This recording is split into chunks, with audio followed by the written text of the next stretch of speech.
Aliás, a sua história eu vou ler aqui para o pessoal, né? Você trabalhou na Volkswagen nos anos da ditadura, entrou para a montadora aos 16 anos, em 1969, saindo de lá como ferramenteiro em 1978, participou do movimento sindical no momento mais difícil do Brasil, no ABC, no chão da fábrica, conviveu e militou ao lado de companheiros presos dentro das dependências da Volkswagen em 1972.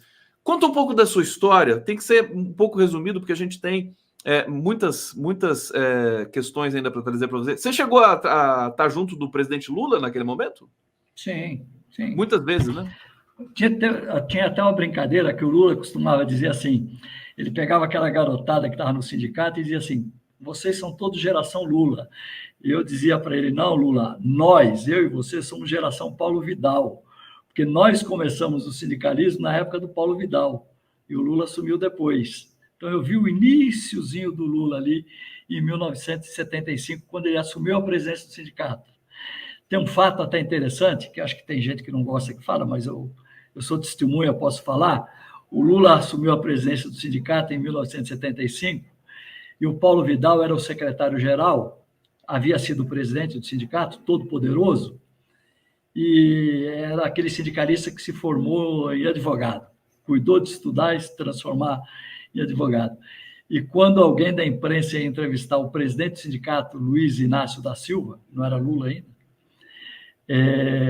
saía da sala do Lula, passava na Secretaria-Geral, na sala do Paulo Vidal, e dizia, ó, ele falou isso, é isso mesmo? Pode publicar? Então, eu peguei esse início do Lula, né? Conheci bem o Lula, figura. Vocês foram para muitas manifestações, né? Juntos. Muitas. Muitas. Fizemos muitas, algumas. O Lula também trabalhava na Vox nessa época? Não, o Lula era da Vilares. Era da Vilares. Tem uma história que é interessante a gente registrar, que é o seguinte, Monique. Havia, dentro da indústria, dois perfis de trabalhadores. O perfil do trabalhador qualificado e o perfil do trabalhador que não tinha qualificação, que era o migrante e que vinha para trabalhar na linha de produção, na pintura, que vinha para trabalhar no serviço pesado, nas prensas, na linha de produção. Estes dois trabalhadores, se você olhar a cultura da época, por exemplo, na linha de produção você tinha muito trabalhador que vinha do Norte e Nordeste que era analfabeto. Nos qualificados, você tinha muito trabalhador que tinha quase nível técnico. Então, você identificava entre os trabalhadores qualificados um perfil de entendimento da vida e da realidade um pouco diferente. Por exemplo, Lula era qualificado, era torneiro mecânico, que é da área de ferramentaria. Jair Meneghelli era ferramenteiro. Eu era ferramenteiro. Então, o nível da profissionalização e da qualificação, ele era um sustentáculo de qualidade no debate da organização política e, ao mesmo tempo, no debate da resistência em si. Tanto é que nós tivemos, dentro da Volkswagen, existia, em 1972, uma base política de resistência dentro da Volkswagen, dirigida pelo Comitê Central do PCB. Quem dava assistência era uma jovem chamada Alice. Alice vem a ser, hoje, a Anita Leocádia Prestes. Né? Era ela que, pessoalmente, dava a assistência para a base. Quando prenderam um grupo desses trabalhadores, prenderam um total de 7. 6 homens e uma mulher. Todos, com exceção de um, da linha de ferramentaria, da linha de qualificação. Quando caiu esta base, isso ficou conhecido na época, na história da esquerda, registrado como a queda da Volks. Se transformou famosa. Só que, quando prenderam esse grupo, a primeira iniciativa que teve foi, de imediato, iniciar a pancadaria, a tortura, nos primeiros 10 minutos, logo dentro da fábrica. Vamos pegar um exemplo que é clássico dessa história. Prenderam o Lúcio Belantani, um ferramenteiro de 27 anos. Prenderam ele 11 horas da noite. Quando foi 11h15, ele estava no departamento pessoal, sendo torturado pelos agentes da repressão que estavam dentro da fábrica, que vieram prendê-lo, acompanhados pela segurança da empresa e, de perto, o chefe-geral da segurança, chamado Coronel Ademar Rude. Vou abrir um parênteses aqui para nós sabermos o que se trata da presença dos militares dentro das unidades fabris, dentro da indústria. Havia ali uma grande aliança onde as empresas, sobretudo as europeias, permitiram que os coronéis do exército tomassem conta do seu esquema interno de segurança. E por que eu destaco as empresas europeias e deixo fora as empresas americanas? Há uma grande diferença aqui, Conde, que nós precisamos observar. As empresas americanas, elas não cediam que os coronéis do Exército Brasileiro entrassem dentro das suas empresas, porque o monitoramento e o controle das empresas americanas era feita diretamente pelo chamado Departamento de Estado americano, através da CIA. Através da CIA. A GM, por exemplo, qual é o carro que todo militante político tinha pavor? Que todo trabalhador tinha horror de ver? Era a famosa Veraneio C14. Veraneio. Que esta é o carro que foi doado ou emprestado pela General Motors, empresa americana, para os organismos de repressão.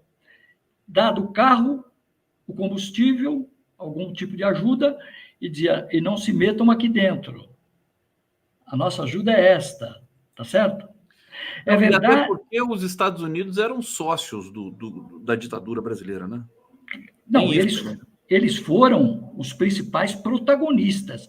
Aí é muito importante essa afirmação, Conde, é muito importante, porque é o seguinte, quais foram as causas econômicas que provocaram o golpe no Brasil? Tem causas econômicas aí. Porque a gente vê aquela ladainha de que o Brasil podia se transformar numa cubanização, que os comunistas diziam, não é nada disso. Existiam as causas econômicas, que era assim, o Brasil começava a ser um país produtor de petróleo. O Brasil começava a ser um país com jazidas de minério de ferro gigantescas. Olha uma coisa que eu vou falar aqui, que vale a pena nós observarmos. De Itabira, saía trens e mais trens lotados de minério de ferro, desciam por Ipatinga, iam ao porto do Espírito Santo, lotavam navios de minério de ferro, e ainda hoje, no deserto dos Estados Unidos, existem montanhas de minério de ferro empilhadas, tiradas de Minas Gerais, e que estão fazendo parte da reserva de minério de ferro dos Estados Unidos até hoje. Então, a causa do golpe que se deu no Brasil, que foi para a América Latina, ela tem causas econômicas. Aliás, desculpa, sem querer te interromper, já interrompendo, as mesmas causas do golpe que nós sofremos contra a Dilma, né? Econômicas também, né? Petróleo. As digitais são as mesmas. As mesmas digitais. As causas são as mesmas. E eles, depois, quando foram derrubar o Allende, vamos lá, vamos dar um pulo aqui, 73. Quando foram derrubar o Allende, era por causa do cobre. Por causa do cobre, porque o Allende ia nacionalizar a extração do cobre, que já não era nacionalizada, eles já estavam tirando. Quando a Allende ameaçou que ia fazer a nacionalização do cobre, foram lá e deram um golpe na Allende. Isso aconteceu em toda a América Latina, as causas econômicas em todos os lados. Mas o que vem isto? Muita gente às vezes fala assim, puxa, vocês estão preocupados em falar de uma coisa de 60 anos atrás? Eu digo, não estou preocupado em falar de uma coisa de 60 anos atrás. Porque 60 anos atrás terminou em 8 de janeiro. É a mesma coisa. É a mesma desestabilização. São os mesmos atores. A farda é a mesma. E a metodologia do golpe é a mesma. Vou contar um caso aqui, Cone, para nós termos um pouco a ideia do que é a implantação de um golpe, a implantação de uma ditadura. Primeiro, tem coisas que nós precisamos registrar. Eu estou aqui na região do ABC. O último encontro que teve o presidente Jango com os trabalhadores brasileiros para organizar a resistência se deu em Santo André, onde hoje é o Moinho São Jorge, onde ali em cima tem um Palácio de Mármore. Outro dia eu contei isso numa reunião com gente que conhece a história do ABC de Santo André, e quando eu contei isso, alguém disse assim para mim: nossa, você tem certeza disso? Eu disse: eu tenho certeza, está registrado na história, porque o meu pai me contava disso. O meu pai era um homem muito articulado, janguista, etc., né? Havia tido uma passagem pelo velho partidão, lúcido, né? Então, o território que se encontrava o ABC naquele período, de grande industrialização já estava chegando aqui a Volkswagen em 1957, a General Motors em 30, anos 40, o pós-guerra, a indústria, a Pirelli, a Firestone, o fervor econômico estava aqui, né?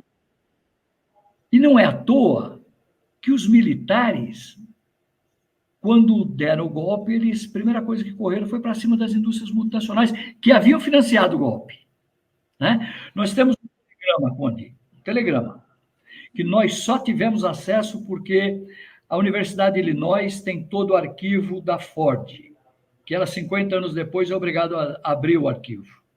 E nós pegamos um telegrama que está nas nossas mãos, do IPES, que era Instituto de Pesquisa de Estudos Sociais, controlado pelo general Golbery Couto, na época coronel, pedindo $2,5 milhões para a Ford, em 1963, 62, para alimentar o golpe. Então, a organização de um golpe tem causas econômicas, de um lado. De outro lado, tem a desestabilização, tentativa da desestabilização ética e moral contra aquele que está na linha de frente do enfrentamento contra o golpe. No caso, na época, o presidente Jango, né? E o Jango, que nunca foi comunista, que nunca foi nada, o atacavam, que era comunista, etc, etc, etc. E aqui eu vou revelar uma barbaridade que tentaram fazer com o presidente Jango. Barbaridade. Ele tinha 2 pilotos da Força Aérea Brasileira que pilotavam o Caravelle, acho que era o avião da Presidência da República, e que estava para decolar do Rio de Janeiro. E o avião foi impedido de decolar com o presidente dentro do avião. E a torre tinha sido tomada, isso já dentro do processo democrático ainda, não tinha tido golpe. Que ano que foi? Foi um pouquinho antes do golpe? Isso foi em março, 28 ou 29 de março. 28 e 29 de março, 64. 64. E aí vem o que é o pior da história. Impedir que o presidente decolasse. Veja só, presidente constitucionalmente eleito, uma torre de comando de um aeroporto impedir que ele decolasse. Porque tinha um objetivo: invadir o avião e matar o presidente. Nossa Senhora. Essa história eu não sabia, não. Então, essas coisas que tentaram fazer isso depois, o Hércules 56, que levou o pessoal que foi para o exílio para o México, aquele avião que tem Zaratini, Zé Dirceu, Joaquim Câmara Ferreira,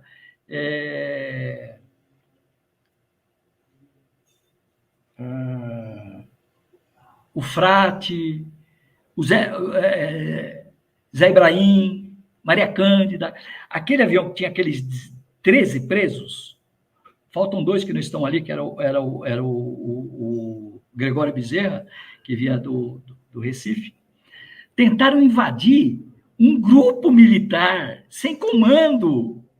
Não, está na nossa mão. Tentaram invadir e matar todos os presos. Não conseguiram matar porque decolou 5 minutos antes deles chegarem.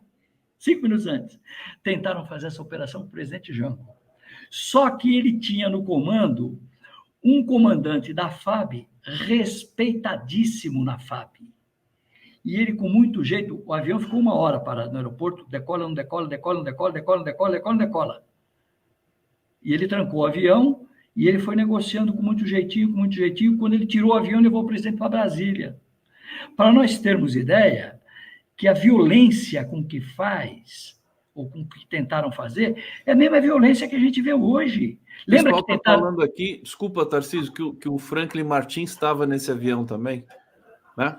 Acho que o Franklin Martins é um que poderia estar realmente, que ele estava sempre junto ali, né, do Dirceu. Agora, ele fez a ação. Ele fez a ação. Mas ele não estava no voo. Não estava no voo. É um voo que tem aquela foto, né, que o Dirceu está... É um Hércules, aquele avião? É, Hércules 56. Agora que a gente entende por que o prefeito de Araraquara, como é que Edinho. O Edinho não deixou o Lula pegar um avião de Araraquara e ir para Brasília no 8 de janeiro.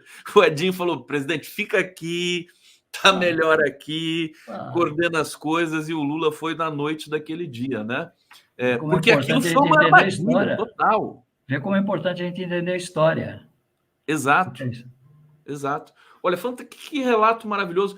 Olha, não sabia que você era essa figura, enfim, que tinha vivido tanta coisa e tem tanto conhecimento. Olha, o público está comentando aqui, deixa eu trazer rapidamente. Tadeu, você conheceu o camarada GG? Hoje ele comanda a Zonal PT. Você conhece o GG? Olha, não me é estranho de nome, não. Quem está perguntando é o Paulo César, é isso? Paulo César que está perguntando aqui. Bom, Paulo, daqui a pouco, quem sabe, a gente lembra aí, né? A gente vai cavocando aqui. O Paulo Romero, boa tarde, Conde. Pergunta para o Tarcísio sobre assalto na agência bancária da Motores Perkins, praticado pelo Sombra. Uau! O que é isso? Eu acho que isso aqui... Será que isso aqui não é bolsonarista falando da questão lá de Santo André? Eu desconheço esse assunto que o Paulo está dizendo. O que eu posso dizer, Paulo, outras coisas. Eu conheço, por exemplo, o juiz Laulau, que é aquele juiz do Tribunal Regional do Trabalho, do escândalo da corrupção. Era ele que corria sacolinha pegando dinheiro das empresas para levar para a tortura e entregar na mão do Fleury.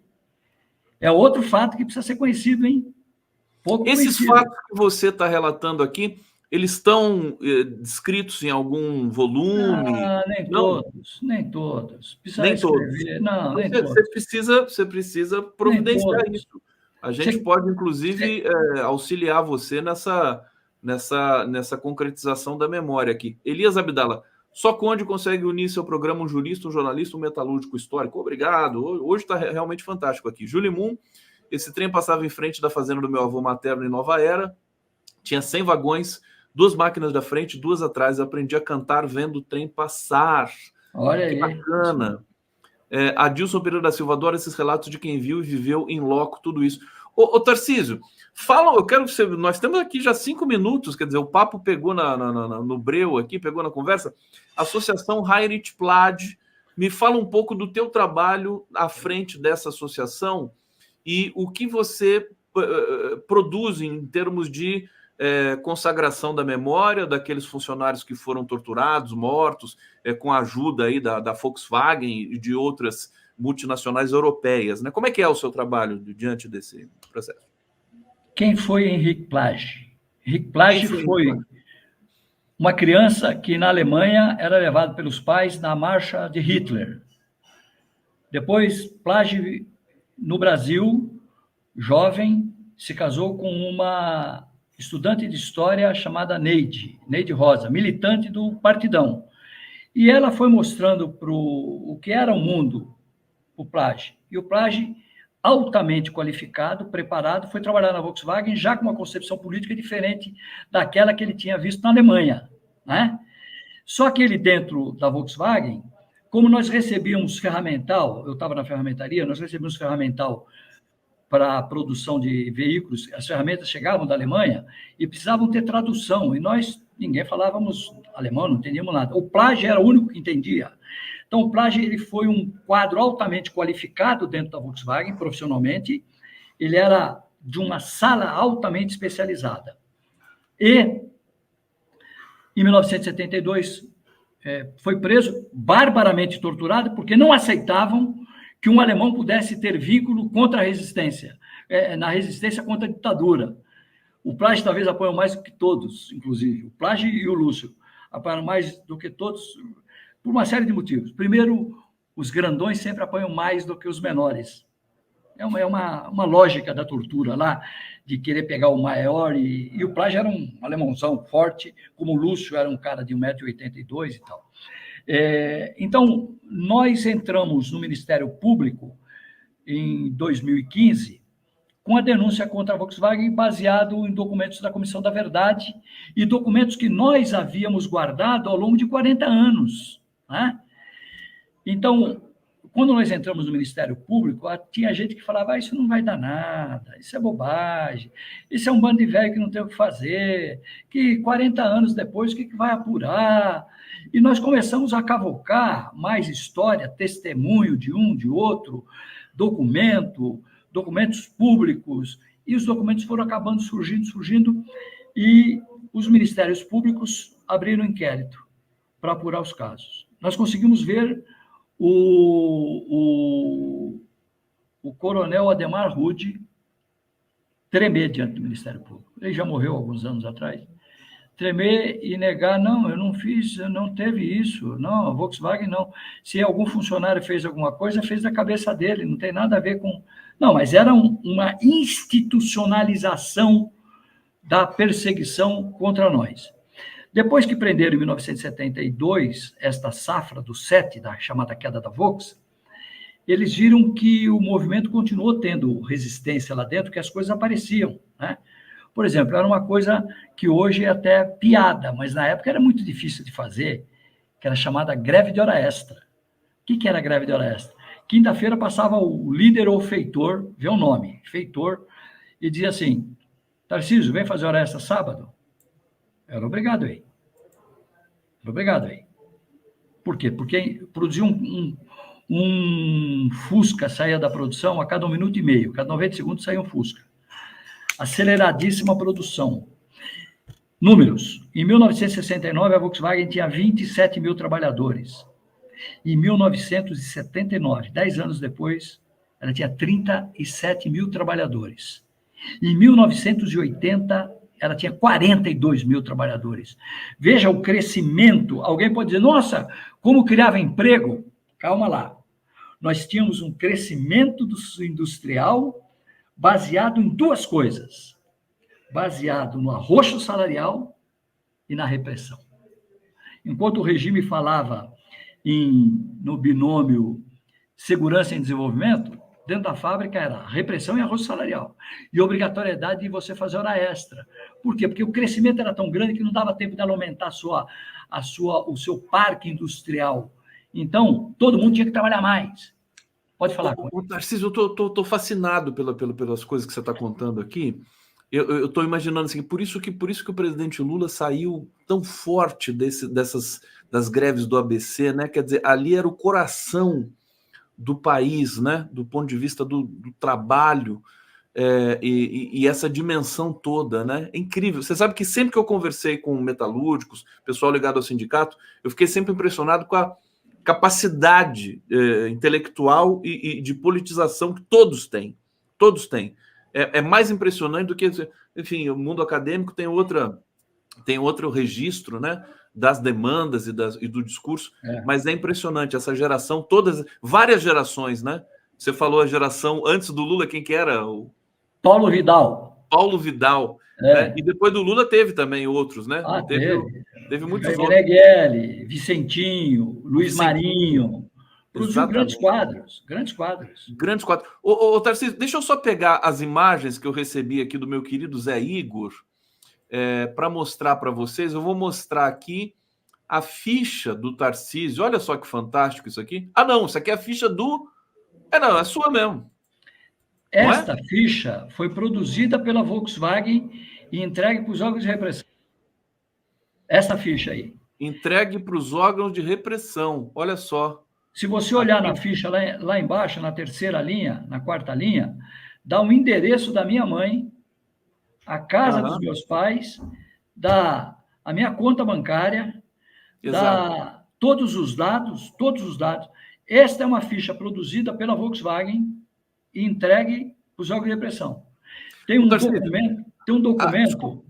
documento que é maravilhoso, maravilhoso, do ponto de vista da digital do crime.